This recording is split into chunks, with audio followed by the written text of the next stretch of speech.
Shalom, holy brothers and sisters. This week's Parsha or Torah portion is called Masai, which means the journeys. And in this week's portion, we learn that Bnei Israel had 42 journeys between the land of Egypt until arriving in the land of Israel. And in this video, I want to talk about some of the correlations that I have made between the 42 journeys or the 42 pathways and Kabbalah. And this information is information that is not found in the Torah portion itself. It's not found in Rambam, it's not found in Rashi, it's not found in any other commentary that I know of. It might be in the Zohar, although I didn't read it there. It's just information that I kind of put together that for me it seemed logical or common sense, and I just connected the dots. So 42 is a very auspicious number, and 42 corresponds to a very, very special, deep, mystical prayer in Judaism, which is called Ana B'Koach. This prayer contains the 42-letter name of God. The Ana B'Koach prayer consists of 7 lines, and each line has 6 words. Each line can further be broken down into 2 groups of 3.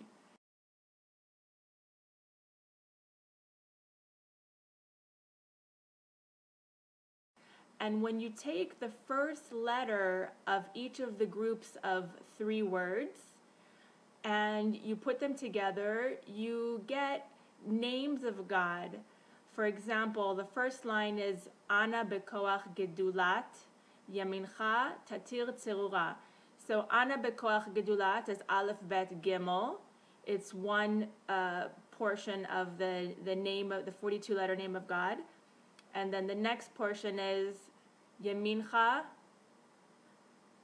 Tatir Tzerura. So Yud, Taf, Tzadik. So each of those groups of 3 correspond with names of God that have specific purposes, connotations, meanings, etc.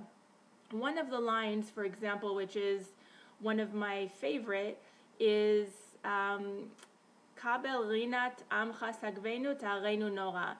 And the reason why it's my favorite is because it spells Kra Satan. And it means that this name of God corresponds with the destruction of evil forces. Kra means to rip apart, and Satan is Satan, evil. So this name of God allows us to tap into the power to wipe away evil.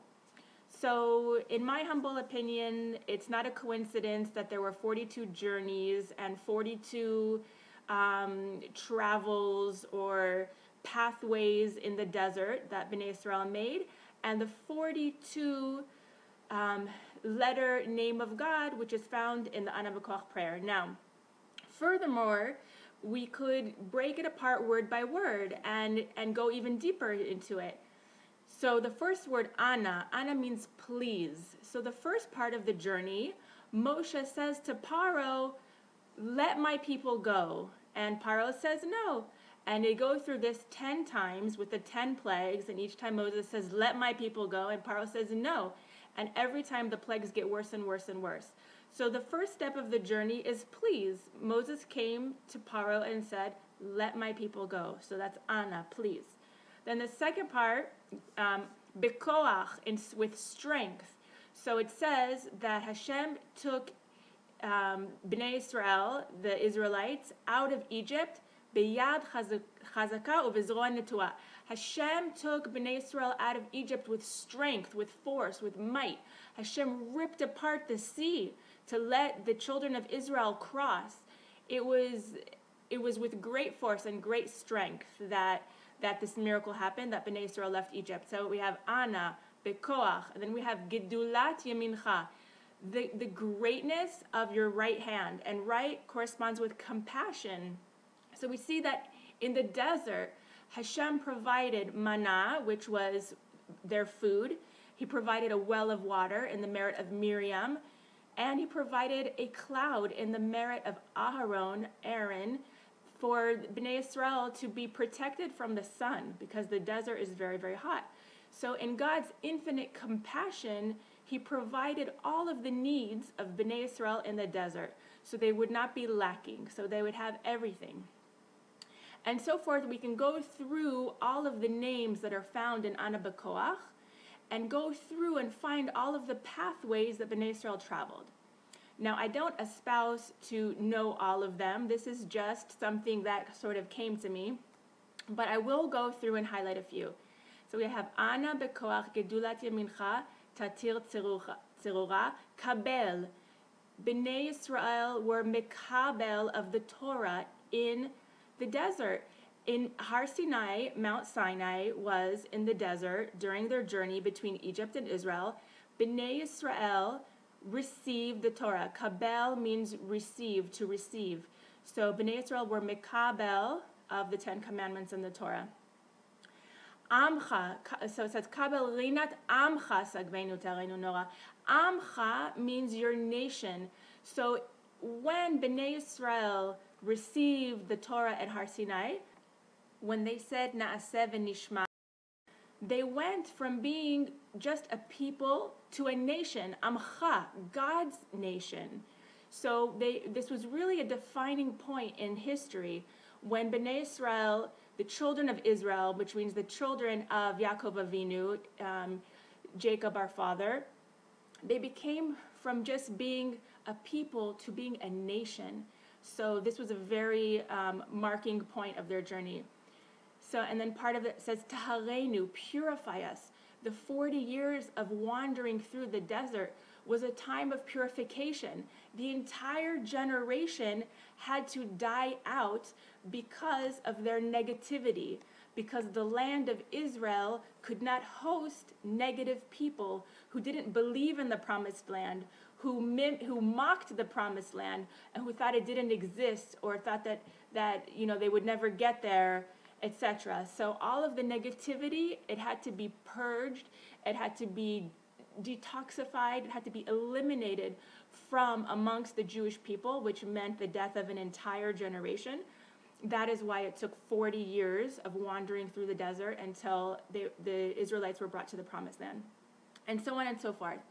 So I believe that, God willing, when Mashiach comes, bimheira b'yameinu, that the rest of the correlations will be revealed of the way that Ana B'Koach corresponds with the 42 pathways and the 42 journeys that we learned about in this week's Torah portion. And also, I want to further expound.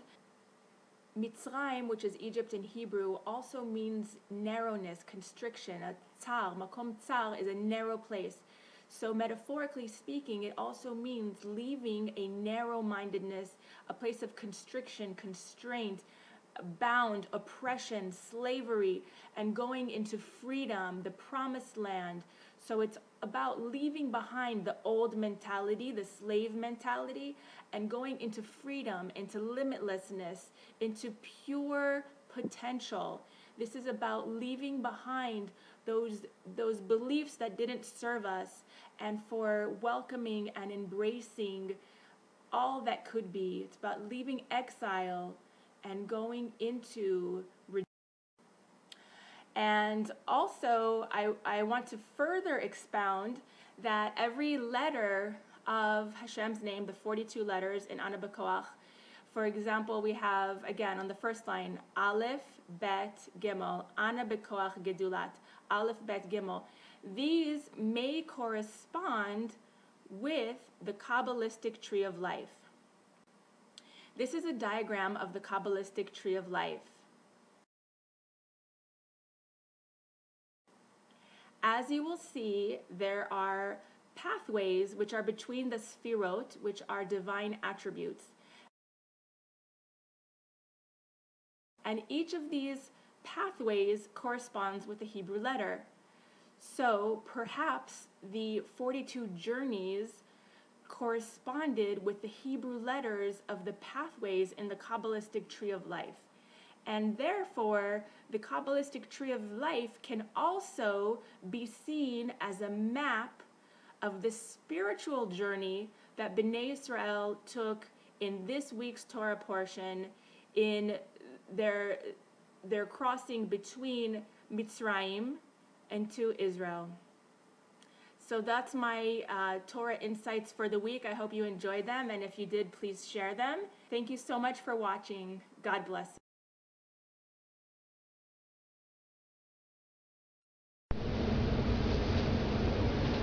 Ana bekoyach gedulat yamincha ta'ater terura kabel rinat amcha sagveinu tahareinu nora nagi bordor sheyichutcha kevavat shamreim barchem tahareim rachamim tidkatecha tamid gamlem chasin kadosh berov tuvcha nahel adatecha yachid ge'el le'amcha penei zochrei kedushatecha Shabbatenu kabel ushma